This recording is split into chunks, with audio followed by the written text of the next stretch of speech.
Ang Pilipinas ngayon. Narito na ang pinakamainit na mga balita na nakalap sa bawat sulok ng bansa. Ihahatid sa bawat Pilipino saan man kayo sa mundo. Ang Pilipinas ngayon. Pakinggan ang bawat kaganapan sa bawat lalawigan. Ito ang Pilipinas ngayon.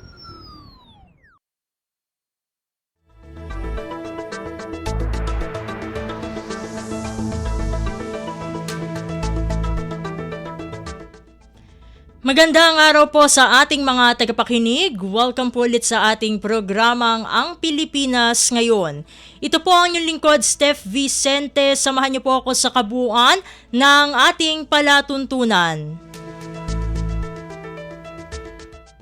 Tulad ng dati, mapakikinggan po ang ulat ng ating mga kapatid na himpilan sa probinsya, ang ating mga segmentong balitang negosyo at kalakalan, balitang sports at balitang artista, maging ang ilan sa mga pangunahing balita mula dito sa ating bansa. Yan po sa kabuuan ng ating palatuntunan, ang Pilipinas Ngayon. Mga kaganapan sa Kamaynilaan at mga kalapit na lalawigan dito sa Ang Pilipinas Ngayon.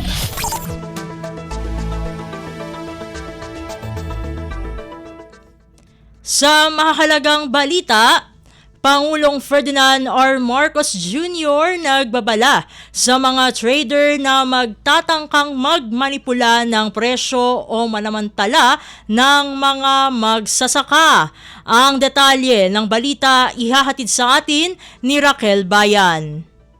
Ginamit ni Pangulong Ferdinand Marcos Jr. ang ika-4 na State of the Nation address upang balaan ang mga trader na masasangkot sa pagmamanipula ng presyo ng bigas o palay, maging ang mga mapapatunayang nananamantala sa mga magsasaka. Pangako ng Pangulo, hahabulin ng gobyerno ang mga manluloko sa mga magsasaka, lalo't itinuturing ng administrasyon na economic sabotage ang aktong ito. Sabi ng Pangulo, ginagawa na ng gobyerno ang iba't ibang hakbang upang matulungan ang hanay ng mga magsasaka at mapalakas ang agri-sector ng bansa. Nariyan anya ang 20 pesos na bigas upang maibaba sa mas maraming Pilipino ang abot kayang bigas. Nariyan rin ang pagpapalakas sa local production ng mga magsasaka maging ng hog raiser. Habang nariyan rin anya ang pagbibigay ng mga makinarya, binhi at iba pang farm inputs at support sa mga magsasaka. Bakuna labang sa ASF at palalawigin pa natin ito ng pagbabakuna sa lahat.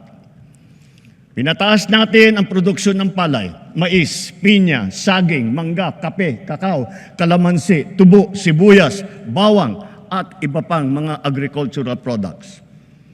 Mula nagsimula itong administrasyon, mahigit 8.5 milyon magsasaka at mangingisda ang nakatanggap ng tulong. Lalo pa natin paiigtingin ang mga programa ng pamahalaan para mas marami pa ang matutulungan. Libo-libong kilometro ng farm-to-market road na ang ginawa na at libo-libong kilometro pa ang pinapasinayaan. Mula sa Malacanang para sa Bagong Pilipinas, Raquel Bayan, Radyo Pilipinas, Radyo Publiko. Kumpleto, detalyadong balitaan, di papahuli sa mahahalagang kaganapan. Kamustahin ang inang bayan, ang Pilipinas ngayon. Sa kaugnay na balita, suporta ni Pangulong Ferdinand R. Marcos Jr. sa coconut farmers at babala sa mga mapagsamantalang trader, pinuri ni Agriculture Secretary Francisco Tiu Laurel Jr. Ang kabuang ulat ihahatid naman sa atin ni Mary Ann Bastasa.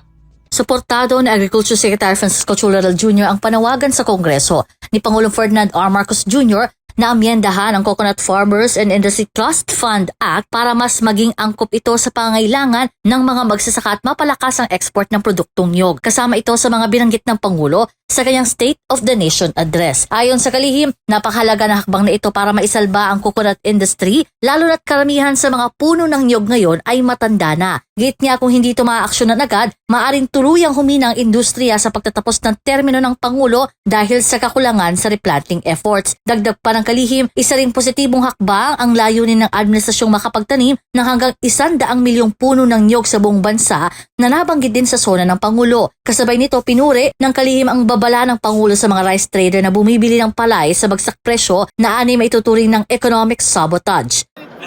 goes to show na napaka-importante kay Presidente yung ating agri-sector. Of course, palaging hindi naman nauubusan ng problema, pero kita niyo naman na siya'y nakikinig sa mga sigaw ng mga farmers and fisher folks natin.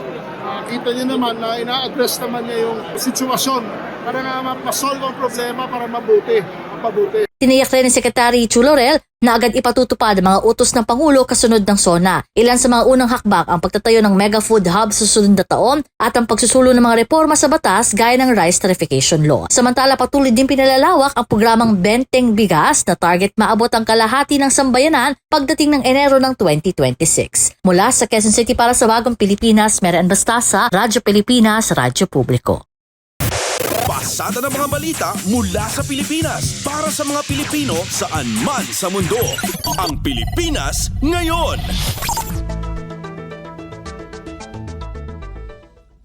Bago tayong magtungong muli sa ating balitaan dahil nabalikan na rin po natin ang bahagi ng ika-4 na State of the Nation Address o SONA ni Pangulong Ferdinand R. Marcos Jr. na nakapokus sa sektor ng agrikultura ay minarapat po natin ng ating team dito sa Ang Pilipinas Ngayon na mag-imbita ng isang resource person na maaring makapagbigay sa atin ng malalimang reaksyon patungkol dito. At kasama na po natin sa ating linya ng komunikasyon si Ginoong Danny V. Fausto, ang Pangulo po ng Philippine Chamber of Agriculture and Food Incorporated. Sir Danny, welcome po sa programang Ang Pilipinas Ngayon. Si Steph Vicente po ito ng Radyo Pilipinas World Service. Magandang tanghali, Steph, at thank you for having me.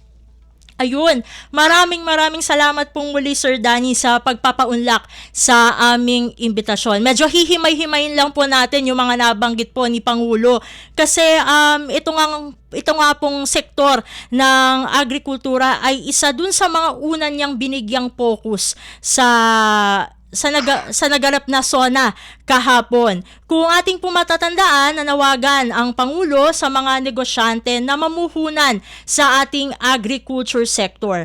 Ano po ang inyong reaksyon kaugnay ng pahayag na ito ng ating Pangulo? Yung investment sa agriculture being for some of the banks sa financial market, yun kasi risky, no? So you have to remove that impression that agriculture in the Philippines is risky because you have the climate change, you have the prices, volatility of prices, yung traders and so on, the business that is in the value chain that goes with the business. So kailangan ipaliwanag natin na kikita sila when they invest in agriculture. Yun ang isa sa mga dapat linawin, yung mga incentives. Binibigyan natin ng incentives sa manufacturing, sa industries, at saka sa service sector may mga incentives. We should also give incentive to the agriculture sector in terms of tax incentive, yung green lane sa pag-approve na ease of doing business, yung ganyan, ibigay natin dun sa mga interesadong mag-invest sa agrikultura. Ayun. And Sir Danny, matanong ko lang din po sa inyong pananaw po both local and international investors po ang kumbaga siguro dapat ay mamuhunan hopefully sa ating agriculture sector. Oo. Yung mga gustong mamuhunan, siyempre tinitingnan nila yung consistency ng policy ng government, hindi yung pabago-bago, kailangan yung kanilang mag-i-invest sila kasi milyon, daang milyon, and they want a consistency and ma-project nila yung profitability of doing that business. Pero kung nakikita nila after a year o nagpalit ng term, nagpalit ng Pangulo, iba na naman yung polisiya, natapos maiipit sila dahil poproteksyonan yung farmer, poproteksyonan yung consumer, paano yung negosyante? Yung negosyante, ako namuhunan. If you cannot if you cannot assure us, kung investor, kung di mo siya i-assure, nakikita siya, bakit siya mag-i-invest? So, kailangan talaga yung atmosphere of trust, trust and confidence ng investor ay nandyan. Na pagka ikaw pumasok sa negosyo na to, kikita ka. Kasi yan ang negosyo. Kaya ka nagdinegosyo para kumita. Kung ikaw ay magdinegosyo at hindi ka kikita, ba't ka pa magdinegosyo? Yun lang ang kailangan nating iayos. Kasi kapag nagpunta ka ng Vietnam, inassure pupunta ka ng Vietnam, nakalista ron. Ito lahat yung mga pasukan nyo. Ito kailangan namin. Ito mga pag nagpunta kayo rito, in 2 weeks, umpisa ka na ng operation. Yung ganon. Wala tayong ganon. Kung yung isang barangay captain, ihito niya yung pagbigay ng lisensya sa'yo, paabutin ka ng 6 na buwan dyan. Sa barangay captain pa lang, ilang permit ang kailangan, pirpin sa permit para makapag-operate ka.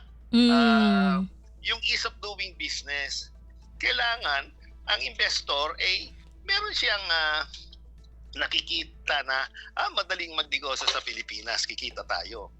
Pero after kumikita ka na, iipitin ka, kailangan namin proteksyonan yung farmer, kailangan proteksyonan yung local farmer, tsaka yung ating consumer. So, pipilitin ngayon yung presyo, pipigilin yung hindi ka nakikita. Paano yung investment mo? Ganon. Kailangan predictable for the next, over the long term, yung predictability of policies. Pagka nandiyan yung policy at predictable yan, dito bago-bago, baka may ganyan silang magpasok ng pera. Naintindihan mo, Steph? Yes po, Sir Danny, no? Bigyang diin lang po natin ito. Dapat may consistency, predictability, at syempre trust and confidence, no? Pagdating sa mga investment na ganito. Sa ibang usapin naman po tayo, no? Sir Danny, kasi bukod doon, no? Sa mga investments ay syempre, ito lagi naman po itong napag-uusapan, laging laman ng balita, yung 20 pesos na kada kilo na bigas, no? Sir Danny, since binigyan din po ni Pangulo na ito ngayon posible na siya, feasible na siya dahil kumbaga na ibebenta na ito, no, sa iba't ibang lugar dito sa Pilipinas. Ano po ba yung inyong perspective regarding that statement? Okay yan. Masaya yan at natutuwa tayo na may murang bigas na mabibili ang ating mga kababayan mahihirap. Dapat yan, ilimit lang dun sa mga marginalized. Kasi kung ibibigay mo sa lahat yan, kahit na yung mayayaman, makabibili ng 20 pesos, ibang usapan yon. Kasi ganito, nagsasubsidize ang gobyerno. Kunyari, binili mo ang palay ng 18 pesos, okay? Pag kinomvert mong bigas yan, 30 pesos yan, bigas na. Tapos yung 30 pesos na cost mo, NFA for example, 18 pesos, palay, kinomvert ng NFA, minil niya, tinry niya, minil niya, ang cost niya sa kanya 30 pesos. Ibibenta mo ngayon ng 20 pesos. So lugi ang gobyerno ng 10 piso for every kilo. Kung ang target ng gobyerno, for example, yung mga senior citizen, PWD, yung mga mahihirap, ilagay mo na 10 milyon. Okay? Sa 10 piso per kilo, sa 10 milyon, 100 milyon yon. Okay? Kung bibigyan mo yung mga mahihirap ng 5 kilo, isang linggo, 500 million, isang linggo yon. Natalo ang gobyerno na subsidy. Sa isang buwan, 2 billion yon. Kung sinasabi natin na once a week lang, every Friday, bibili siya ng bigas, 5 kilo, 500 million yon yung lugi ng gobyerno.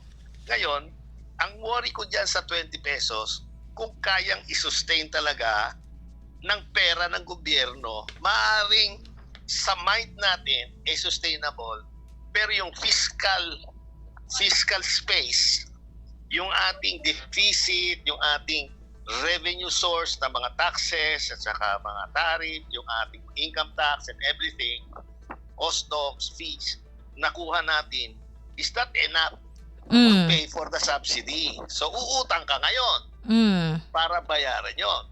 Kung ikukuhan mo lang siguro sa mahihirap na 10 million, for example, kasi may more than 9 million na senior citizen, tsaka yung mga PWD, Mm. tsaka yung mga poor of the poor eh.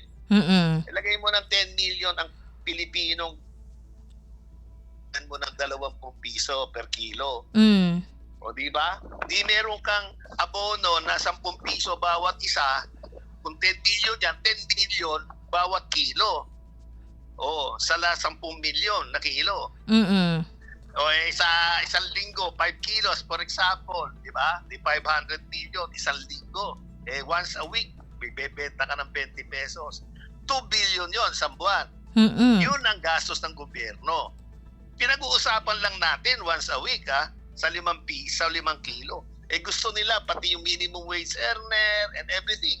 Ilagay mo ng kalahati ng populasyon, 50 million for example. Mm. O 50 million 50 million, 500 million yung sa isang kilo na yan. Kung 5 kilo yan, 2.5 billion per week Mm. ang abono. Ang problema is kung Ayun, medyo naputol lang ang ating komunikasyon. We'll try to establish a communication with Sir Danny Fausto. Ayan, saglit lang po. At mag-re-establish lang po tayo ng ating communications. Ayan, habang hinihintay natin si Sir Danny. Ayan, ayun. Go ahead po, Sir Danny. Ayun, naputol lang po tayo. Go ahead po. So yun ang sinasabi ko lang. Ang ako ay nagwo-worry kung talagang sustainable. Kung may pera, okay, siguro hanggang end ng term ng presidente. After ng term ng presidente, meron pa bang 20 pesos? Diba? Uutang siya ng uutang, hanggang umutang ng umutang para isubsidize yung 20 pesos, 10 piso nga lang. Buti 10 piso ay kung 33 pesos, baka 13 o 15 pesos per kilo ang subsidy. Ngayon, ang isa pa sa problema, yung sa mga farmer. Kasi yung farmer, kailangan pakitain mo rin. So, nag-threat siya ngayon, di ba, sa mga trader na huwag silang magmamanipulate ng presyo. Mm. At habulin namin kayo, sabi niya. Sa akin, yung trader, siyempre, trader yan, hanap buhay niya yan, nandiyan sila para kumita. Kung may opportunity kumita, kikita yan. So, since na ang lagayan ngayon sa Nueva Ecija, nasa 10 pesos, 11 pesos lang ang palay. Hindi 18 or 16 or 18, hindi. 10 to 11 pesos lang per kilo ngayon. Dapat tumaas ngayon yon. At ang gagawin siguro, suggestion ko, magkaroon ng floor price. Floor price ng farm gate sa palay, say 18 pesos. Pag ang trader bumili below 18, hulihin. Hulihin yung trader. Yung trader naman can sell it at 44 or 40 sa market. Hindi naman sa 20. Kasi yung 20 para lang doon sa mahihirap. Doon sa commercial market, pwede naman magbenta ang trader ng 38, 40 o 42 per kilo na bigas. Yun yung mga iba, premium, bumibili sa 60 pesos 55, 60 pesos bumibili. So pagka naman ikaw ay trader, nagbebenta ka ng 45 o 40, wag mo naman bibili ng 10 piso. Diba? Kaya lagyan mo ng floor price. Sasabihin ng gobyerno, lahat ng trader hanggang 18 lang dahil 18 bili ng NFA, kayong lahat 18. Anybody na bumili ng 18, nagsasamantala na kayo. Below 18, nagsasamantala na kayo. Ganon. Kung puproteksyonan natin yung consumer by subsidizing it, proteksyon natin yung mga farmer. Dahil yung farmer, hindi kikita sa 10 piso, 40 mil lang sa hektarya kita niya ang harvest niya. Ang puhunan niya 60 mil, lugi siya ng 20 mil na 4 na buwan niyang tinatanim yung palay. Wala na magtatanim, pababaon sa utang ang magsasaka. Kailangan proteksyonan ang magsasaka. Yan ang suggestion ko, magkaroon ng floor price. Pagka bumaba sa isang floor price, yan, pagsasamantala na yan. We can now. Ganun dapat. Walang ganun yung sa salita niya. Dapat most specific. Hahabulin namin kayo. Huwag kayong magsamantala. Sinabi ng presidente. Paano? kailangan mas detalya kung paano. Yan, nakaalalay na yan sa Secretary of Agriculture. Pwede na niyang i-follow through yan. Ganyan.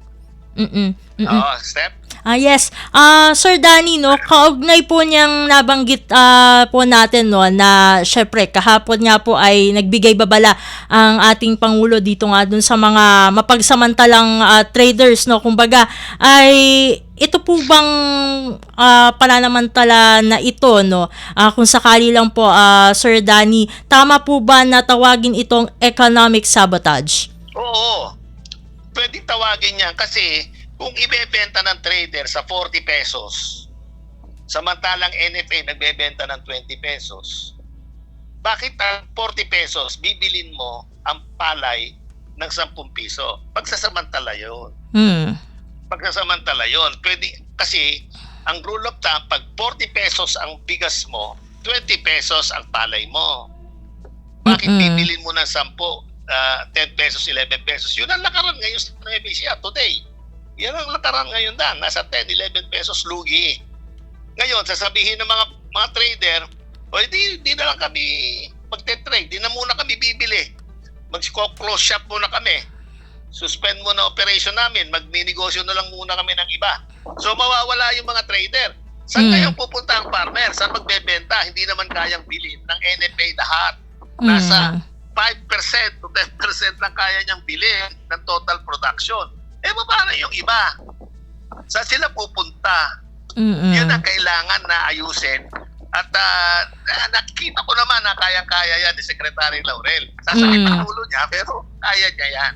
At pagtutulong-tulungan natin na step. Lahat ng mga stakeholders, no, tulong-tulong para dito. On other matters naman po, Sir Danny, kasi nabanggit din ni Pangulong Marcos yung posibleng pag-amend, no, sa Coconut Farmers and Industry Trust Fund Act. No, sa panig po ng inyong organization, gaano po ito kahalaga sa ating mga magniniyog? Kung titingnan mo yung report ng Commission on Audit, doon sa inilabas na pera, kasi yung coconut fund, no, yung coconut levy, pinaghati-hatian ng 16 na government corporation agencies. 16. Wala namang kinalalaman doon sa coconut. Mukha niyan, meron siguro kinawawa ng konti, DepEd, TESDA, okay?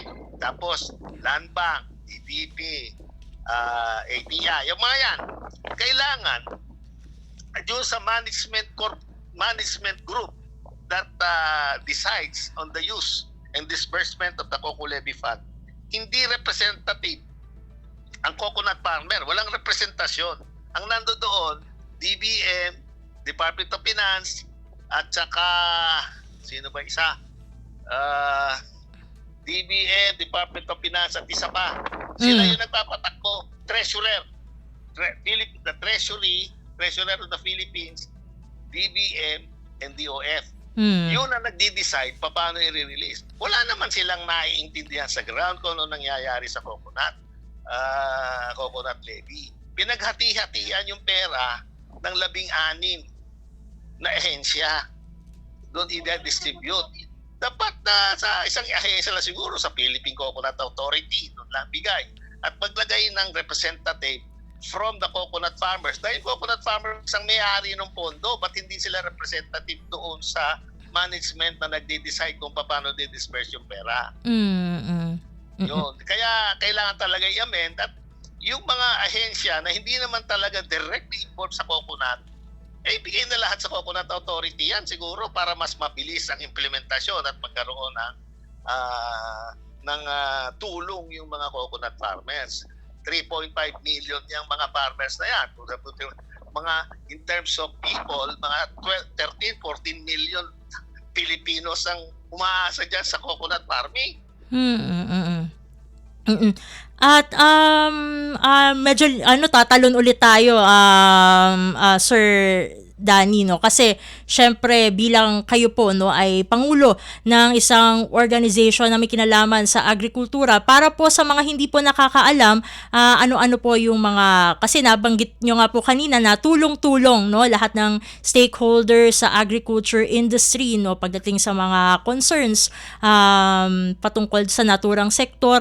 Ano na po yung collaboration, existing partnership with DA, no, sa ngayon po, para po sa mga hindi po nakakaalam?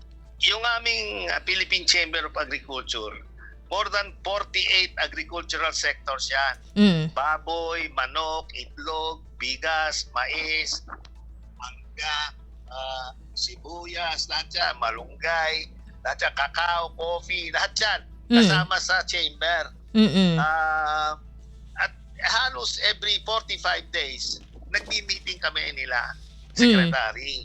At kasama ko doon yung aking staff of our members na may issues to and concern para iparating kay secretary at kung ano dapat ang gawin para mapalago ang kanilang industriya o kakao, coffee, yan, yung ube, mangga, yung ganyan, okra, durian, yung mga yan, kasama yan sa grupo namin, mga grupo-grupo yan. Problema ng itlog, problema ng manok, problema ng baboy, problema ng baka, yun ang kasama yan sa chamber. At nag-uusap-usap kami at pagkatapos, may meeting kami kay Secretary Laurel at sinasabi namin yung mga concerns at saka ano ang dapat na suggestion namin para mapabuti at mapaganda ang paglago ng industriya ng kanilang specific sectors, including seaweeds, bangus, tilapia, lahat yan, mga isda, mga sardinas, kasama sa membership namin, Step. Ayun, it's nice to know po na talagang kumbaga ay willing to it means po, no, diyan sa pagmi-meeting niyo po, no, with DA, na DA is very open po, no, to suggestions from all stakeholders. Ito na lamang po, bago ko po kayo pakawalan, Sir Danny, ano na lamang po ang inyong huling mensahe, maaari po sa ating mga tagapakinig, o dahil syempre SONA po, no, kahapon yung SONA kahapon yung ating pinag-uusapan, maaari po baka kay Pangulo po meron po kayong mensahe. Nagpapasalamat kami sa pagbibigay ng atensyon sa agrikultura dahil dati the past 2 decades walang priority given sa attention and prioridad, so masaya kami dyan at nalalagyan din ng pondo. Ang kailangan lang ngayon, dahil 3 taon na lang ang natitira, masyado nang maigsi yung panahon, kailangan galaw-galaw na tayo, implement na implement. Lahat ng napag-usapan, alam naman nila na kung ano ang dapat gawin para palaguin yung mga different sectors, agricultural sectors, at matulungan. Kailangan lang, problema kasi yung bureaucracy, merong procurement process, may mga requirements na para hindi ka naman masita ng Commission on Audit, ganyan. May bureaucracy at meron din yung kakayahan ng mga tauhan sa dami ng involved. Yun ba, may mga 53,000 ang empleyado ng Department of Agriculture. Sa dami niyan, paano i-manage? Kailangan yan. Ayun, nawala ulit ang ating communication. Let's try po para mas mapakinggan natin yung final message po ni Sir Danny. Dahil mahalaga po ito, syempre, isa po sa mga... ayan, hello, Sir Danny, go ahead po. Nasa na ba ako? Sabi ko, kailangan galaw-galaw na. Kasi kukonti na lang ang panahon. So, apurahin na lahat yung bidding at alam nila ang gagawin. Maganda naman yung dahil nag-uusap-usap na kami, so alam nila napaparating namin yung mga suggestion, maganda, especially the people on the ground, yung mga producer, yung mga farmer, sinasabi kung anong problema nila, anong suggestion nila na solusyon. At ginagawa, problema, may bureaucracy, diba? Merong COA, may procurement process, may proseso, gobyerno, pera ng bayan, kailangan pag-ingatan. So yung proseso na yon medyo mabagal Hindi naman pwedeng overnight. So, pero tapos na yun na 1.5 years na si Secretary na Laurel, si Presidente naman ay 3 taon na dyan, alam naman nila gagawin. Dapat itong susunod na 3 taon, implement na implement. Lahat ng napag-usapan. Sep? Ayun, maraming salamat pong muli Sir Danny sa oras na ibinigay niyo po sa ating programang Ang Pilipinas Ngayon. Sa uulitin po and God bless po. Okay, salamat. Magandang hapon. Ayun, at atin pong nakasama si Sir Danny Fausto, ang Pangulo ng Philippine Chamber of Agriculture and Food Incorporated. Magpapatuloy na po tayo sa ating balitaan.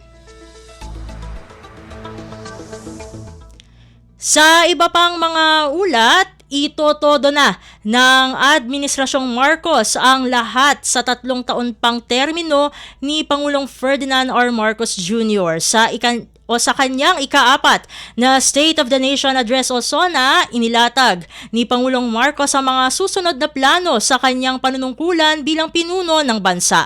Kabilang dito ang agenda sa trabaho, edukasyon, kalusugan, infrastruktura, good governance at seguridad. Samantala, inihayag ng Pangulo na maganda ang takbo ng ekonomiya, kumpiyansa ang negosyo, mababa ang inflation at tumaas ang mga may trabaho. Gayunpaman, sinabi ng Pangulo na walang kahulugan ang mga katagumpayang ito kung patuloy na nahihirapan ang mga Pilipino sa kanilang pang-araw-araw na pamumuhay. Kaya sa huling 3 taon ng administrasyon, ibubuhos pa natin ang lahat-lahat. Hindi lamang upang mapantayan, kundi mahigitan pa ang pagbibigay ginhawa sa ating mga kababayan. Si Pangulong Ferdinand R. Marcos Jr. Kumpleto, detalyadong balitaan, di papahuli sa mahahalagang kaganapan. Kamustahin ang inang bayan, ang Pilipinas ngayon. Samantala, mas maraming bukas centers, zero balance billing at iba pang dapat asahan na magpapalakas sa healthcare ng Pilipinas, inilatag ni Pangulong Ferdinand R. Marcos Jr. sa kanyang ika-4 na SONA. Balikan natin si Raquel Bayan para sa balita. Tuloy lamang sa pagpapatupad ng mga programa ang Marcos Administration upang gawing mas accessible, mas abot kaya at dekalidad ang healthcare service para sa mga Pilipino. Sa ika-4 na State of the Nation Address, sinabi ni Pangulong Ferdinand Marcos Jr. na sa ilalim ng kanyang administrasyon, asahan na mas marami pang bagong urgent care and ambulatory services o bukas facility ang mabubuksan sa iba't ibang bahagi ng bansa. Sabi ng Pangulo, sa nakalipas na 3 taon, nasa 53 bukas centers na ang napapakinabangan sa 32 probinsya sa bansa. Ang mga center na ito nagbibigay ng libreng outpatient services tulad ng libreng medical consultations, laboratory test at x-ray. Samantala, binanggit rin ng Pangulo ang patuloy na pagpapalawak sa benepisyo at coverage na sinasagot ng PhilHealth, maging ang zero balance billing ng mga pasyente sa mga DOH hospital. Covered na po sa PhilHealth ang pagpapagamot ninyo para sa atake sa puso, sa open heart surgery, heart valve repair o sa replacement. At may cancer assistance fund po tayo, pandagdag para sa pagpapagamot ng mga cancer patient natin. May pondo rin para sa bakuna laban sa human papillomavirus na nagiging sanhi ng maraming klase na cancer. Para naman sa ibang klase na cancer na hindi sakop ng PhilHealth, meron po din tayong nilaang 1 bilyon at 700 milyong piso para pambili ng mga kinakailangang gamot. Mula sa Malacanang para sa Bagong Pilipinas, Raquel Bayan, Radyo Pilipinas, Radyo Publiko. Pasada ng mga balita mula sa Pilipinas para sa mga Pilipino saan man sa mundo. Ang Pilipinas ngayon. Sa iba pang mga balita, maglalaan ang pamahalaan ng 60 bilyong piso para makapagbigay ng libreng pag-aaral sa kolehiyo ang mga kabataang Pilipino. Ayon kay Pangulong Ferdinand R. Marcos Jr., gagamitin ang nasabing halaga para pondohan ang pag-aaral ng milyon-milyong estudyante sa mga pampublikong kolehiyo at technical vocational training programs. Dagdag pa rito ang subsidiya at tulong pinansyal sa mga mahihirap na mag-aaral.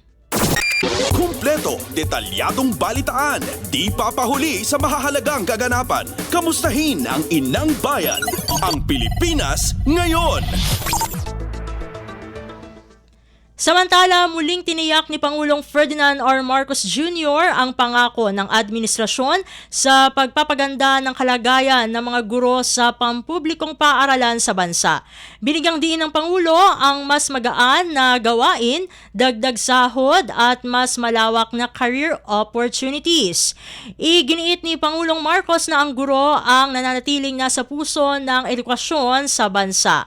Ipinangako naman ng Pangulo na simula ng school year na ito, makatatanggap ang mga guro sa pampublikong paaralan ng karagdagang sahod para sa pagtuturo ng overload at overtime hours. Ngayong school year na ito, makakatanggap na kayo ng kabayaran para sa inyong teaching overload at para sa inyong overtime. Si Pangulong Ferdinand R. Marcos Jr.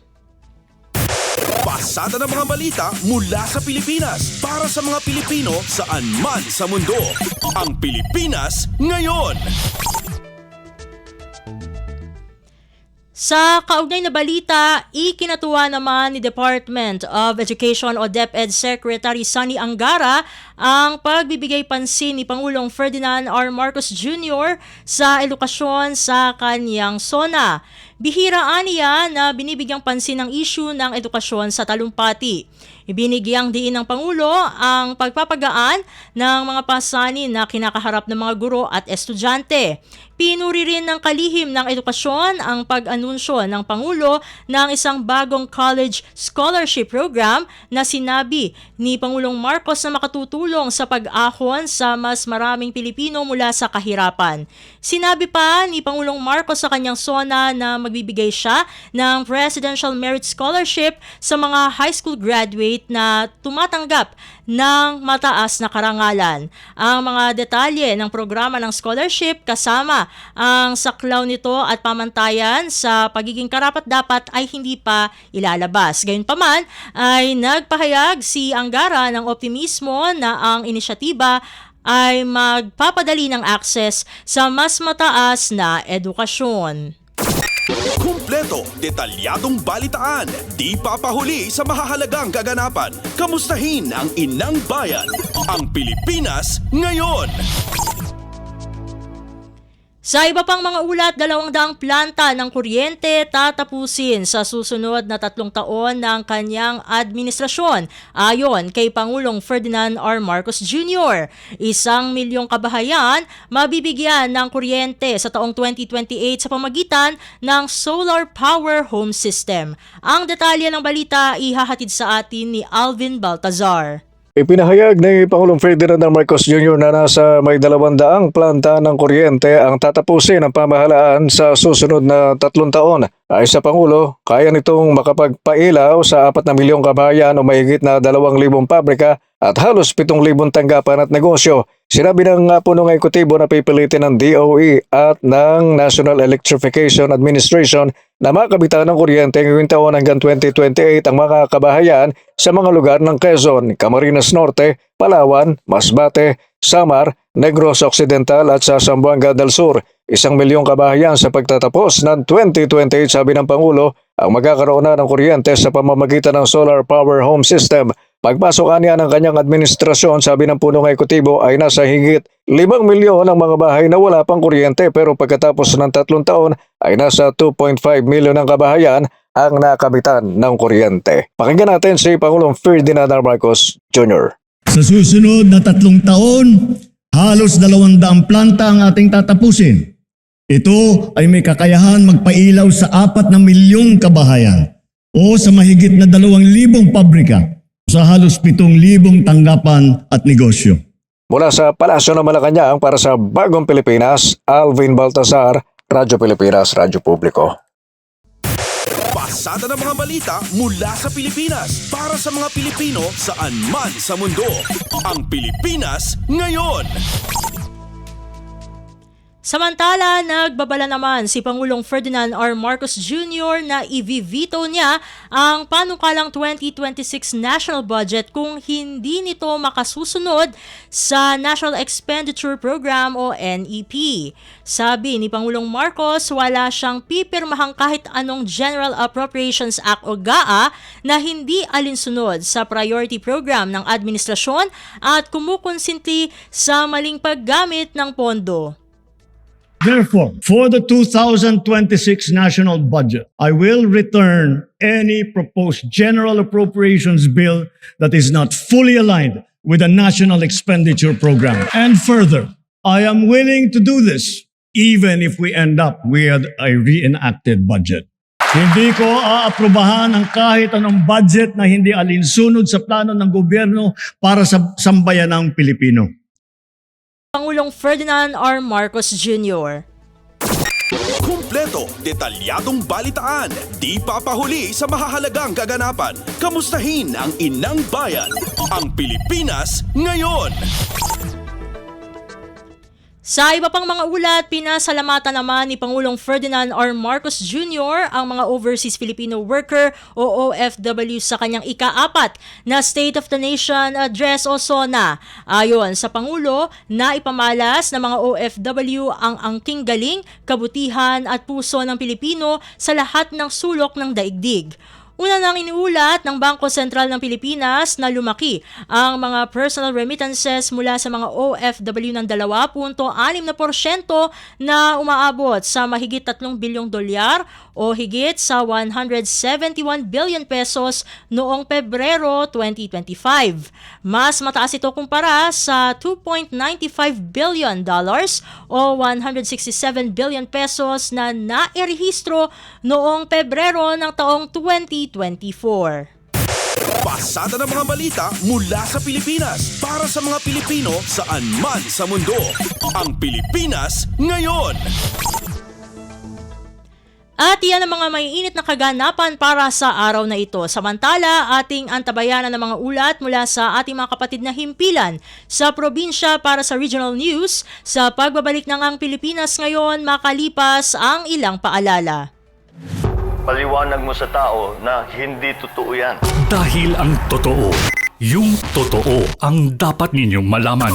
Nagkalat sa internet ang fake news Ang o ginagawa mali ng at fake news, tinatakot niyo yung tao. What they are doing is creating panic. We say no. Yung pagkalat ng fake news. And some of it's dangerous. Sana iwasan po natin pag-spread ng fake news. At di magpapakalat ng disinformation at misinformation ang kasulukuyang administrasyon. Stop telling us fake news because you're wrong. Para sa totoo at mapagkakatiwalaang mga balita at impormasyon, Radyo Pilipinas. Balita mula sa lalawigan sa bawat rehiyon ng ating bayan. Dito sa Ang Pilipinas Ngayon. Nagbabalik na po ang ating programa Ang Pilipinas Ngayon at dadako na tayo sa ating mga regional news. Pumunta muna tayo sa rehiyon ng Luzon. Residente sa Solsona, Ilocos Norte, inaasahan ang mas magandang implementasyon ng flood control projects.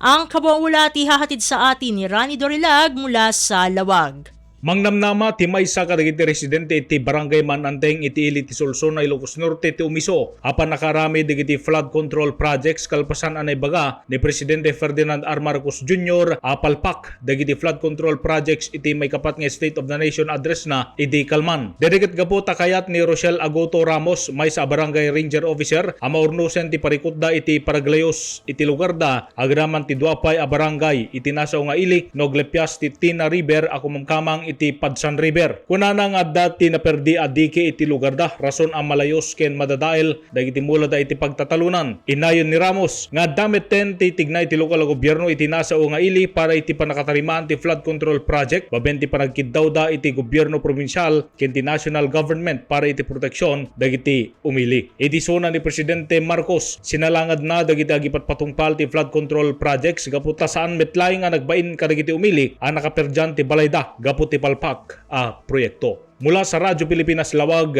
Rani Durilag para sa Radyo Pilipinas World Service. Balita mula sa lalawigan sa bawat rehiyon ng ating bayan.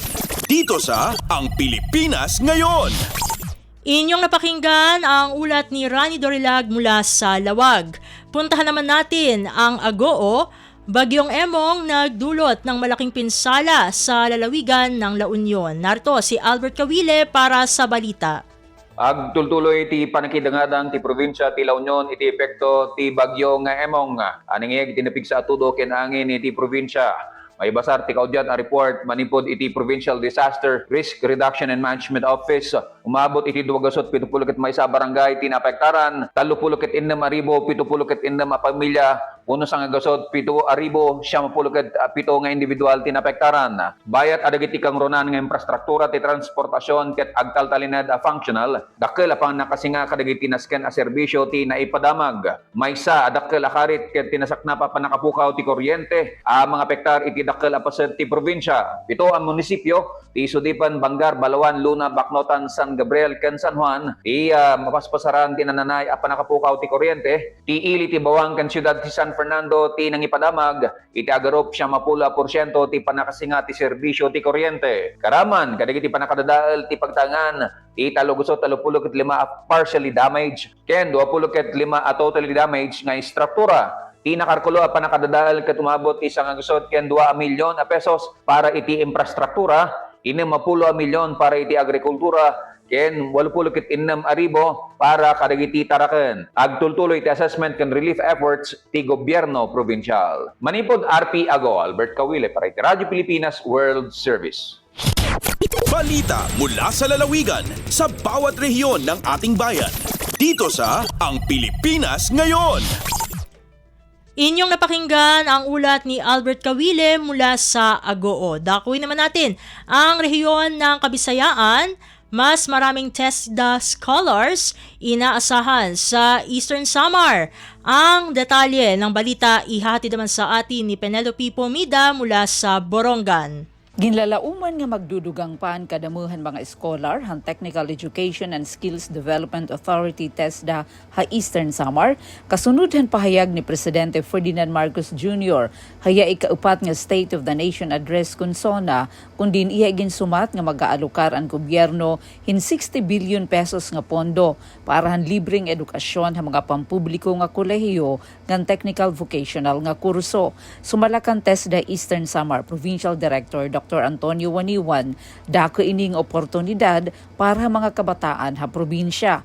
Pulong paniyan, dugang nga pondo, posible magresulta, hinmas damo pa nga kabataan nga makakaeskwela, halibre nga mga training, nga pwede mag-abrihin mas maupay nga oportunidad ha trabaho. Ginsagdo ng liwat ni Presidente Marcos Jr. ang mga kag-anak nga suportahan, ngansi nga buton ang mga oportunidad para han kaupayan han ira mga anak. Tikang Dida Syudad han Borongan ini Penelope Pumida para sa Radyo Pilipinas World Service. Balita mula sa lalawigan sa bawat rehiyon ng ating bayan. Dito sa Ang Pilipinas Ngayon. Inyong napakinggan ang ulat ni Pen Pomida mula sa Borongan. Dumako naman tayo sa Sogod. RHU Sogod nag-benchmarking para sa malakas na primary healthcare services. Ang kabuang ulat ihahatid naman sa atin ni Gemma Destriza Narit. Benchmarking sa RHU Sogod gihimo sa pagpaligon sa primary health care. Kini gihimo nitong Hulyo 24 ning tuig 2025. Ang mga health leaders gikan sa masiling dapit nagtigom sa RHU Sogod alang sa primary healthcare facility benchmarking activity. Ang RHU Sogod may unang na-accredit nga primary care facility sa tibuok Southern Leyte sa pagpanguna ni Dr. Isabelita Mato ug sa suporta sa LGU Sogod sa liderato ni Mayor Sheffield Dan. Ilang gipaambit ang maadyo nilang mga gawi o mga ideya aron matabangan ang ubang mga LGU nga mahimong anindot sa ilang sistema sa pag-atiman sa panglawas. Gipakita atol sa kalihukan ang mga pakigpulong kabahin sa paghatod sa maadyong serbisyo, pagsunod sa mga inobasyon, pag-atiman sa panglawas nga adunay pagtugot sa DOH, mga LGU ug opisyal sa panglawas sa LGU. Ang mga RHU personnel nga misalmot maong RHU Maasin, Macrohon, Tomas Opos, Buntok, Libagon ug Liluan. Apil usab ang DOH Representative Marisa Dolera sa Sogod Bay ug Vanessa Napoli sa Maasin, Malitbog ug Macrohon. Ang mga speakers mao si Dr. Mark Florendo Mato, Municipal Health Officer, Dr. Isabelita Mato, Municipal Consultant, Marisa Doloreza sa DOH ug Shirley Lora, Nurse 4. Mitambo og musiporta usab si Mayor Sheffield Tan sa mga kalihukan uban sa iyang pasalig ngang LGU Sogod ana kanunay nagsuporta sa programa sa DOH. Balita gikan sa Sogod Southern Leyte para sa Bagong Pilipinas, Gemma Destriza Narit, Radyo Pilipinas World Service. Balita mula sa lalawigan sa bawat rehiyon ng ating bayan. Dito sa Ang Pilipinas Ngayon. Inyong napakinggan ang ulat ni Gemma Destriza Narit mula sa Sogod. Dakuy naman natin ang rehiyon ng Mindanao. Department of Agriculture Regional Field Office 10 nagpatupad ng clustering function upang mapahusay ang paghatid ng serbisyo sa mga magsasaka at mangingisda sa Northern Mindanao. Ang detalye ng balita ihahatid sa atin ni Feza Aureliana Uwano mula sa Cagayan de Oro. Nagpahibalo ang Department of Agriculture Regional Field Office 10 nga ilang ipatuman ang clustering by function sa ilang mga opisina sa Northern Mindanao. Sumala sa Special Order No. 21 Series of 2025, ang mga opisina sa DA ipahiusaon base sa ilang pangunang gimbuhaton sama sa marketing, production, extension, research, regulatory, irrigation system, and mechanization. Lakip na usab ang analytical laboratories o special support. Kini nga lakang nagtumong sa pagpalig-on sa kooperasyon o pagtinabangay tali sa operating unit sa Department of Agriculture aron mas epektibo ang paghatag og serbisyo og tabang sa mga mag-uuma ug mangingisda sa rehiyon. Ang pag-implementar ni ini nagsunod sa Special Order No. 1087 Series of 2024 nga gi-amendahan pinaagi sa SO No. 1772 Series of 2024. Aga tumong ni ini mao ang mas epesyente og mas target na suporta sa sektor sa agri-fishery sa Northern Mindanao. Gikan dinhi sa Cagayan de Oro City, kada sa Tessa Aureliana Uwano para sa Radyo Pilipinas World Service. Balita mula sa lalawigan sa bawat rehiyon ng ating bayan. Dito sa Ang Pilipinas Ngayon. Inyo naman pong napakinggan ang ulat ni Feza Aureliana Uwano mula sa Cagayan de Oro. Puntahan naman natin ang Zamboanga. Department of Agriculture o DA Zamboanga Peninsula na mahagi ng halos 25,000 mga punla ng saging sa mga benepisyaryo ng DA Saad Program Phase 2. Narito si Leslie Cubol para sa balita.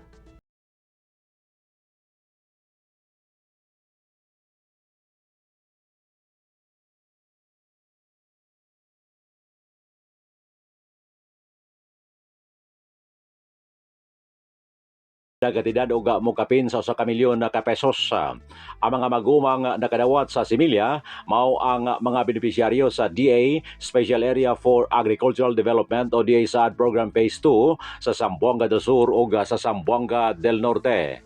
5 ka mga asosasyon sa Zamboanga del Sur ang nakadawat sa mga similyang lakatan nga gilangkuban sa Comarom Farmers Association sa Midsalip, sa Pinules Farmers Association sa Lakewood, Tagaytay Hill Farmers Association sa Josefina, New Oroquieta Farmers Association sa Tabina o Nilo Farmers Association sa lungsod sa Tigbao. Samtang sa Zamboanga del Norte, similya sa saging Cardaba ang gipanghatag sa DA9. Ang resipiyente mao ang Libay Farpis Association sa lungsod sa Sibutad. Tumong sa mga inisyatiba nga mapalambo ang produksyon sa saging sa rehiyon o bahatagan usab og dugang panginabuhian ang mga maguma sa naisgutang mga lugar.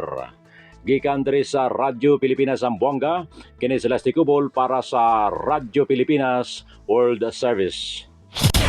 Balita mula sa lalawigan sa bawat rehiyon ng ating bayan. Dito sa Ang Pilipinas Ngayon. Inyong napakinggan ang ulat ni Leslie Cubol mula sa Zamboanga. Dumako naman tayo sa Iligan. Benepisyaryo ng Special Program for Employment of Students natanggap ang kani-kanilang sahod mula sa Department of Labor and Employment o DOLE at lokal na pamahalaan ng Lanao del Norte. Ang detalye ng balita ihahatid sa atin ni Alwidad Bashir. Ang mga napiling student beneficiaries sa Lanao del Norte nakadawat sa ilang sweldo gikan sa 20 kaadlaw nga work period ubos sa Special Program for Employment of Students o SPES sa provincial government sa Lanao del Norte o sa Department of Labor and Employment o DOLE. 40% o 40% sa ilang sweldo gikan sa pondo sa DOLE o 60% o 60% gikan sa ilang lokal nga kagamhanan sa probinsya. Ang programa sa SPES nagtumong kini sa paghatag o kahigayunan sa mga estudyante sa probinsya nga makaangkon og kasinatian sa pagkahimong kabahid sa Filipino workforce. Apil usab niini ang tinguha sa lokal nga kagamhanan sa lalawigan nga masuporta ng pinansyal na panginahanglan sa mga estudyante. Samtang kadaghan sa mga benepisyaryo hapit na mo graduate o makahuman na jud og eskwela. Sa kitinabukan ang nasangkit nga programa o sa lamang sa daghang programa nga nagpakita sa hugot nga suporta sa lokal nga kagamhanan sa Lanao del Norte sa sektor sa kabatan-unan. Gikan sa Radyo Pilipinas, Iligan. Ako si Alwidad Bashir para sa Radyo Pilipinas World Service. Balita mula sa lalawigan sa bawat rehiyon ng ating bayan. Dito sa Ang Pilipinas Ngayon. At inyong napakinggan ang ulat ni Alwidad Bashir mula sa Iligan. Dito na nagtatapos ang ating regional news. Dadako na tayo sa ating mga segmento. Sa pagbabalik ng Ang Pilipinas Ngayon, amin pong ihahatid sa inyo ang segmentong Balitang Negosyo at Kalakalan, makalipas ang ilang paalala. Huy, nabiktima ka na ba ng fake news sa panahon ng digital media? Learn how to spot fake news. Check the source. Kung di legit, dapat magduda. Check the purpose. Informative or troll post at clickbait lang. Check the ownership. Mapagkakatiwalaan ba ang pinagkukuhanan nito? Check the time and date. Baka naman outdated na yung news na yan, ha? SPOT. Together, let's spot fake news. Tiyakin ang katotohanan, fake news ay labanan. A friendly message from PCO, DepEd, CHED, DSWD, DILG, PBS at Radyo Pilipinas. Lagay ng ekonomiya, kalakalan, negosyo at iba pa. Atin ang alamin dito sa Ang Pilipinas Ngayon. Nagbabalik na po ang ating programang Ang Pilipinas Ngayon at narito na po ang ating segmentong Balitang Negosyo at Kalakalan. Department of Finance o DOF, suportado ang layunin ni Pangulong Ferdinand R. Marcos Jr. na iangat ang buhay ng mga Pilipino sa kahirapan. Ang detalye ng balita ihahatid sa atin ni Melanie Valdos Reyes. Committed ang Department of Finance na suportahan ang economic agenda ni Pangulong Ferdinand Marcos Jr. Ayon sa DOF, ang ika-4 na SONA report ng Pangulo kung saan inisa-isa nito ang economic gains at good fiscal management ay pagtiyak na bawat pisong ginagastos ng pamahalaan ay may pakinabang para sa mamamayang Pilipino. Suportado ng kagawaran ang layunin at programang pang-ekonomiya ng Pangulo, partikular ang pagsisikap na ibaba ang antas ng kahirapan sa bansa. Kabilang sa mga nabanggit ng Pangulo na nakamit ng Marcos Jr. administration, ang pagbaba ng debt to GDP, bumababang inflation, tumataas na employment rate at lumalaking kita ng pamahalaan. Ayon sa DOF, nasa likod ng mga ipinakitang datos at reforma ang pagsisikap na maibaba ang poverty incidence sa single digit pagsapit ng 2028, katumbas ng 2.5 milyong Pilipino na naiangat sa kahirapan. Para sa Bagong Pilipinas, Melanie Valdos Reyes, Radyo Pilipinas, Radyo Publiko. Lagay ng ekonomiya, kalakalan, negosyo at iba pa. Atin ang alamin dito sa Ang Pilipinas Ngayon. Samantala, tinugunan naman ng Department of Labor and Employment o DOLE ang utos ni Pangulong Ferdinand R. Marcos Jr. na tulungan ang mga nawala ng trabaho dahil sa pagban sa Philippine Offshore Gaming Operators o POGO sa bansa. Sa panayam ng Radyo Pilipinas, sinabi ni Labor Secretary Bienvenido Laguesma na umabot sa 20,000 manggagawa ang nabigyan ng tulong, kabilang ang pagbibigay ng pangkabuhayan, upskilling at retraining. Nagsagawa na rin aniya ang ahensya ng pag-aalay sa mga manggagawa para makakuha ng separation pay mula sa dating trabaho ng mga ito. Hindi man natin masabi na total o completely, pero makikita po natin na talagang patuloy na ginawa ng atin po tanggapan at ng iba pang mga katulong na ahensya yung magsunod doon po sa mahigpit na direktiba ng ating Pangulong Ferdinand R. Marcos. Samantala, sinabi ni Secretary Laguesma na bumuti ang kalagayan ng employment sa bansa. Aniya mula sa dating employment rate noong nakaraang taon na 95.9% ay tumaas ito ng 96.1% ngayong taon. Ibig sabihin, ayon sa kalihim, ay nabawasan ang mga walang trabaho sa bansa. Sana po magtuloy-tuloy ito dahil yung pong mga plano ay nailatag na rin atong darating na panahon. Ito hong natitirang 3 taon, more or less, ng ating pangkasalukuyang administrasyon. Magkaroon po ng katuparan yung layunin na una, lalo pang makalikha ng quality jobs, mabawasan po ang ating poverty incidence at ang pinakamahalaga din siguro, magkaroon ng tinatawag na inclusive growth. Si Labor Secretary Bienvenido Laguesma. Lagay ng ekonomiya, kalakalan, negosyo at iba pa. Atin ang alamin dito sa Ang Pilipinas Ngayon. Samantala, ayon sa Bangko Sentral ng Pilipinas ngayong Martes, Hulyo 29, ang halaga ng piso kontra dolyar ay nasa 57 pesos and 11 centavos. Ang Japanese yen naman po ay nagkakahalaga ng 38 centavos. Ang Singaporean dollar ay 44 pesos and 41 centavos. Nasa 4 centavos naman ang won ng South Korea at nagkakahalaga ng 7 pesos and 96 centavos ang isang yuan ng China. Sa iba pang palitan, ang Hong Kong dollar ay 7 pesos and 28 centavos. Ang British pounds naman ay katumbas ng 76 pesos and 32 centavos. Nasa 66 pesos and 20 centavos naman ang euro. Nasa 41 pesos and 58 centavos ang Canadian dollar, habang ang Saudi Arabian Riyal ay nagkakahalaga naman ng 15 pesos and 23 centavos. Lagay ng ekonomiya, kalakalan, negosyo at iba pa. Atin ang alamin dito sa Ang Pilipinas Ngayon. At dito na po nagtatapos ang ating segmentong Balitang Negosyo at Kalakalan. Sa pagbabalik ng Ang Pilipinas Ngayon, masusubaybayan na po ang ating segmentong Balitang Sports na ihahatid sa atin ng ating kasamang si Leo Magpayo makalipas ang ilang paalala. This is a public service announcement. Discipline is the key. Umiwas sa aksidente sa daan. Ang pagmamaneho ay may kaakibat na responsibilidad, hindi basta mapaandar lang ang sasakyan. Kilatisin ang sarili, ang kahandaan sa manibela, siguruhing inyong konsentrasyon ay hindi magagambala. Importante rin na ating laging isipin, init ng ulo ay huwag pairalin, bagkus kaligtasan ng lahat ang siyang dapat unahin. Isang mahalagang paalala mula sa Presidential Broadcast Service at Radyo Pilipinas, Radyo Publiko, 738.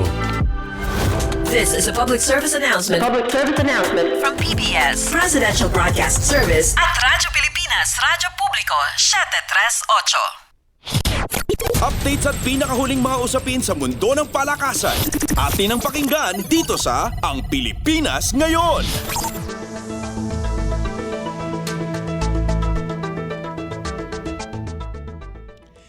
At nagbabalik po ang ating programang Ang Pilipinas Ngayon. Samantala, narito naman po ang sports balita. Nagpakawala ng matinding second half ang Gilas Pilipinas para burahin ang malaking kalamangan para makuha ang panalo 103-98 laban sa Macau Black Bears sa isang friendly game nitong Lunes na ginanap sa Smart Araneta Coliseum. Sumandalang Gilas kay CJ Perez at ang mga madalas na gumawa na sina Justin Brownlee, Dwight Ramos at AJ Edu para baliktarin ang 21-point deficit sa huling bahagi ng second period at gawing 5-point victory. Pinangunahan ni Brownlee ang opensa sa nagawa nitong 32 puntos kasama na ang 15 puntos sa fourth quarter habang nakakuha din ng 15 rebounds, 5 assists, 1 steal at 1 tapal habang nagtapos naman si Ramos ng may 19 na markers, 4 na boards, 6 na assists, 2 steal at 1 tapal. Nagsani puwersa sina Perez at Ramos sa third period kasama si big man Edu bago nakapasok ng 3-pointer si Scottie Thompson para gawing 2 na lang ang kalamangan ng Black Bears bago tumungo ng fourth period 79-81. Minandohan na ni Brownlee ang fourth quarter kung saan naipasok niya ang isang 3-pointer mula sa gilid para ibigay sa Team Philippines ang kanilang unang tikim sa liderato 84-83 bago makapasok muli ng 2 magkakasunod na 3-pointers si Brownlee para lumaki ang kalamangan ng Gilas sa 90-85. Nagsilbing huling preparasyon ng Gilas Pilipinas ang exhibition game para sa kanilang pagsabak sa 2025 FIBA Asia Cup na nakatakdang ganapin sa susunod na buwan. Samantala, malabo nang makasama si Calvin Oftana para maglaro sa Gilas Pilipinas sa parating na 2025 FIBA Asia Cup dahil sa kanyang kalusugan. Ayon kay National Team Head Coach Tim Cone, hindi siguradong makakapaglaro si Oftana pagkaram magtamo ng ilang injury na kanyang nakuha noong finals ng PBA Season 49 Philippine Cup. Nasaktan ni Oftana ang 2 niyang bukong-bukong sa finals kung saan natalo ang tropang 5G sa Beerman sa loob ng 6 na laro. Subalit hindi naman nag-aalala si Cone sa kakulangan niya sa players dahil andyan sina Troy Rosario at RJ Abarientos na handang maglaro kapag kinakailangan. Dagdag ni Cone na si Junmar Fajardo na hindi naglaro kontra Macau ay magpapahinga muli ng 3 araw bago sumama sa koponan pagdating ng Jeddah kung saan mayroon silang isa pang friendly game kontra Jordan bago mismo ang Asia Cup. Updates at pinakahuling mga usapin sa mundo ng palakasan. Atin ang pakinggan dito sa Ang Pilipinas Ngayon.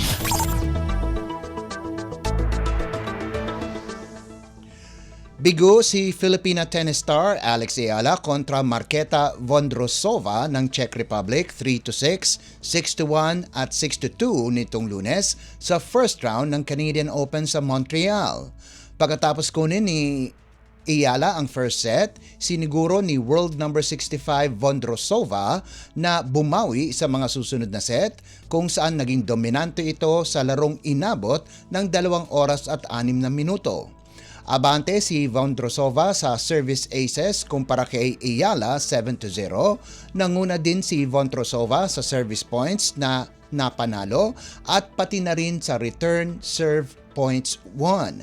Inaasahan na maglalaro ang 20 anyos na si Ayala sa Cincinnati Open sa Estados Unidos itong darating na Agosto 7. Updates at pinakahuling mga usapin sa mundo ng palakasan. Atin ang pakinggan dito sa Ang Pilipinas Ngayon. Itinalaga si L.A. Tenorio ng Barangay Ginebra bilang panibagong head coach ng Magnolia Hotshots. Kinumpirma ito ni San Miguel Corporation o SMC Sports Director Al Francis Chua kung saan ang matagal ng Ginebra guard ay papalitan si Chito Victolero sa layuning makakuha muli ng kampyonato ang Magnolia. Tumatayong coach si Tenorio halos 1 taon na kung saan binigyan siya ng pagkakataon na manduhan ang Gilas Pilipinas Youth at nagkaroon kaagad ng magandang resulta kung saan ginabayan niya ang Under-16 squad sa gintong medalya sa FIBA Under-16 Asia Cup Southeast Asia Basketball Association o SEABA qualifiers noong Mayo. Subalit umaasa si Chua na maintindihan ng mga Ginebra fans ang desisyon na mag-coach si Tenorio. Bangaman hindi sigurado si Chua kung tuluyan ng isasampay ni Tenorio ang kanyang jersey o maglalaro ito bilang playing coach para sa Hotshots. Updates at pinakahuling mga usapin sa mundo ng palakasan.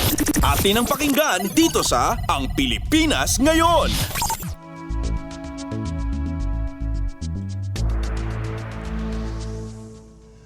Magbabalik na sina Angel Canino at Belia Bilen para sa kanilang obligasyon na maglaro para sa Alas Pilipinas kung saan naghahanda na ang koponan para lumahok sa 2025 Southeast o CV League sa susunod na buwan.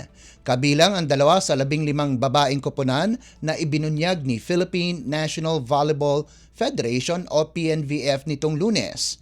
Sasamahan ni na Canino at Belen na hindi nakapaglaro sa kampanya ng bansa sa VTV Cup sina Gia de Guzman, Don Katindig, Ea Laure, Del Palomata, Fifi Sharma at Thea Gagate. Kinumpleto naman ni na Mars Alba, Justine Jazareno, Shaina Nitura, Leila Cruz, Cla Loresco, Madi Madayag at Justine Jazareno ang lineup ng koponan. Makatapat ng alas ang reigning gold medalist Indonesia, multi-time gold medalist Thailand at powerhouse Vietnam sa unang leg na gaganapin sa Nakhon Ratchasima sa Thailand at ang second leg naman sa Ninh Binh sa Vietnam. Updates at pinakahuling mga usapin sa mundo ng palakasan. Atin ang pakinggan dito sa Ang Pilipinas Ngayon. At bilang pangwakas sa ating segmentong sports balita, lumabas ng nagliliyab ang NX-LED pagkatapos makakuha ng pagkatalo sa kanilang huling laro at kunin ang dominanteng 25-13, 25-16 at 25-14 panalo laban sa Farm Fresh para kunin ang isang pwesto sa quarterfinals ng 2025 Premier Volleyball League o PVL on Tour na ginanap sa USJR Coliseum sa Cebu. Sumandigan ng Chameleons na natalo sa PLDT kamakailan sa mga veteranong players na sina EJ Carino at Chara Permentilla para tapusin ng group stage na may record na 4-1, sapat para samahan ang high-speed hitters na una na nakapasok sa quarterfinals mula sa Pool A. Nagpakawala si Carino ng 19 na puntos galing sa 16 na attacks, 2 service ace at 1 block, kasama pa ang 3 excellent receptions para patumbahin ng NX-LED ang Farm Fresh na kakagaling lamang sa 3 larong magkakasunod na panalo, subalit ngayon bumagsak sa 3-2 ang kanilang baraha. Nakapag-ambag naman si Permentilla ng 10 puntos at 7 excellent digs habang nagdagdag si Jovelyn Fernandez ng 8 markers. Sa isa pang laban, nakompleto ng PLDT ang sweep sa group stage pagkarang blankohin ang Galleries sa pamamagitan ng 25-20, 25-14 at 25-17 panalo sa likuran ni na Kim Kiana D, Jovi Prado at Micah Reyes. Nakalikom ang opposite hitter na si D ng 12 puntos habang kapwa sina Reyes at Prado ay nagambag ng tig 10 markers. Nakompleto ng high-speed hitters ang preliminary round nang walang bahid ang kanilang record sa 5-0 habang natamo ng high-risers ang kanilang ika-5 panalo o ika-5 talo sa loob ng 5 laro. Updates at pinakahuling mga usapin sa mundo ng palakasan. Atin ang pakinggan dito sa Ang Pilipinas Ngayon. At yan ang pinakahuling balita sa larangan ng palakasan. Ito po si Leo Magpayo. Samantala, antabayanan nyo naman po ang ating segmentong Balitang Artista na ihahatid sa inyo ni Mama JT sa pagbabalik po ng ating programang Ang Pilipinas Ngayon, pakalipas lang po ng ilang paalala. Huy! Nabiktima ka na ba ng fake news? Sa panahon ng digital media, learn how to spot fake news. Check the source. Kung di legit, dapat magduda. Check the purpose. Informative or troll post at clickbait lang. Check the ownership. Mapagkakatiwalaan ba ang pinagkukuhanan nito? Check the time and date. Baka naman outdated na yung news na yan, ha? SPOT. Together, let's spot fake news. Tiyakin ang katotohanan, fake news ay labanan. A friendly message from PCO, DepEd, CHED, DSWD, DILG, PBS at Radyo Pilipinas. Ang latest, ang hottest sa showbiz and entertainment. Heto na sa Ang Pilipinas Ngayon. Nagbabalik po ang ating programang Ang Pilipinas Ngayon. At halo magandang araw sa ating mga chismoso at chismosang nag-aabang ng mga trending na balita sa mundo ng showbiz. Ito na ang ratsyada ng ating mga chika. Eto karangalan kung ituring ng The Voice champion na si Sofronio Vasquez III na awitin ng pambansang awit ng Pilipinas, ang lupang hinirang sa ginanap na ika-4 na State of the Nation address ni Pangulong Ferdinand R. Marcos Jr. kahapon, July 28. Sa isang panayam ay sinabi ni Sofronio na personally and professionally honored ito na mag-perform ito sa pagsisimula ng ulat sa bayan ng Pangulo at nakadagdag raw ang pag-awit niya sa kaganapang iyon sa kanyang self-esteem at recognition at ang halaga niya bilang isang performer at professional singer. Marami ang nagsabi na perfect ang version ni Sofronio ng lupang hinirang na dapat tinutularan ng lahat ng mga umaawit nito sa mga national at international events. Samantala, inamin ng The Voice US Grand Champion na nagkaroon nito ng kaba moment sa kanyang pag-awit ng lupang hinirang para sa SONA.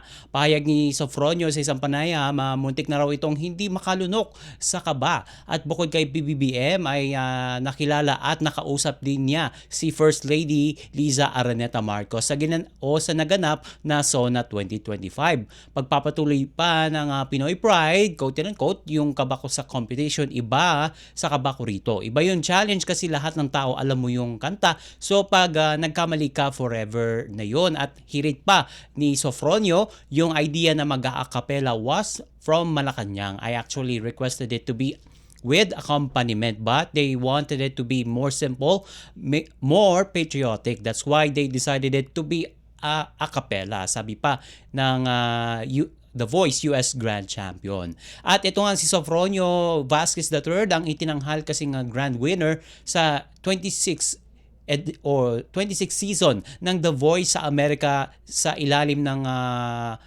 guidance ni Coach Michael Bublé.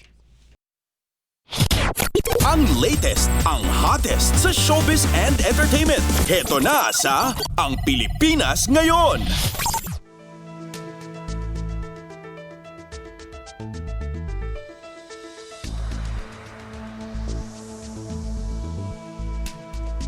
Usapang SONA pa rin tayo at ibabalita ko naman sa inyo ang hindi pa rin matapos-tapos na issue sa pagitan ni Heart Evangelista at Pia Wurtzbach dahil umaten nga itong si 2015 Miss Universe Pia Wurtzbach sa ika-4 na State of the Nation address ni Pangulong Ferdinand R. Marcos Jr. Isa sa Pia sa mga sikat na celebrities na rumampa sa Batasan Pambansa Complex sa Quezon City nitong Lunes o kahapon para sa inabangang ika-4 na ulat sa bayan ni Pangulong Marcos Jr.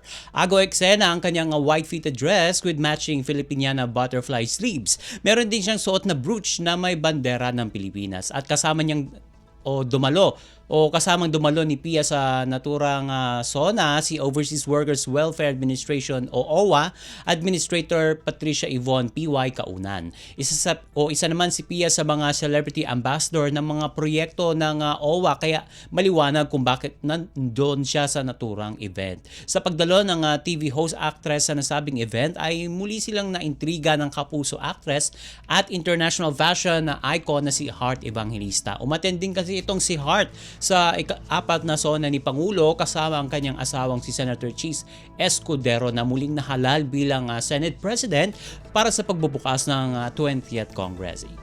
Pinagkumpara naman ang kanilang OOTD or outfit of the day sa SONA na parehong Filipiniana na pareho namang bonggang-bongga. At marami namang napawaw sa suot ni Heart at meron din lamang humanga sa OOTD ni Pia. At matagal nang iniintriga ng mga fans itong sina Pia at Heart. Lalo na kapag sabay silang dumadalo ng mga fashion events, palagi silang pinagsasabong kung sino ba sa kanila ang certified international fashion icon. At hindi namang diretsang sinasagot ng dalawang celebrity ang mga kontrobersyong kinasasangkutan nila.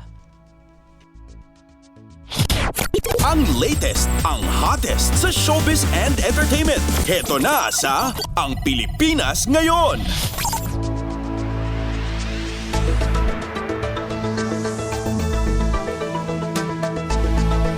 Sa huli nating chika for today, makalipas ang mahigit 2 dekada sa industriya ng musika, tuluyan ng pinasok ng OPM hitmaker na si Ice Higuera ang kanyang songwriter era. Ito ay sa pamamagitan ng bagong labas na single pack na naglalaman ng 2 sarili ng komposisyon na parehong malapit sa kanyang puso. Sa kauna-unahang pagkakataon, magre-release ng full-length album na kinapalolooban ng mga awiting galing sa puso, no covers, no remake, just his own truth. Ika nga ni Ice Higuera. At alay ni Ice sa kanyang namayapang ama na si Daddy Dick ang bagong awiting Nandyan Ka na naglalarawan ng pagmamahal na hindi napansin hanggang huli na ang lahat. Samantala, tungkol naman ang wag na lang pala sa pag-ibig na hindi nakahanap ng tamang tiyempo. Katuwang ni Ice sa pagsulat ng kanta ang kanyang partner na si Liza Dino Segura. Para ito sa mga taong hindi kayang ilabas ang saloobin dahil natatakot silang masira ang pagkakaibigan, para to sa mga friend zone. Ani nga ni Ice. Naging bahagi ang mga bagong kanta ni Being Nice o Being Ice, ang unang solo album ng singer-songwriter pagkatapos ng isang dekada na nagtataglay ng mga kanta na siya mismo ang lumikha. Nakatakdang ilunsad ang Being Ice sa ilalim ng Fire and Ice Music kasama ang Star Music sa distribution sa darating na Agosto 8. Mapapakinggan ang mga kantang iyan sa iba't ibang music streaming platforms. Ang latest, ang hottest sa showbiz and entertainment. Heto na sa Ang Pilipinas Ngayon. At wala na tayong sapat na oras para sa ating balitang artista. Maraming salamat mga kachismis sa pakikinig sa aking mga chika for today. Ako po si Mama JT para sa Radyo Pilipinas World Service. Narito na po si Steph Vicente. Ang latest, ang hottest sa showbiz and entertainment. Heto na sa Ang Pilipinas Ngayon.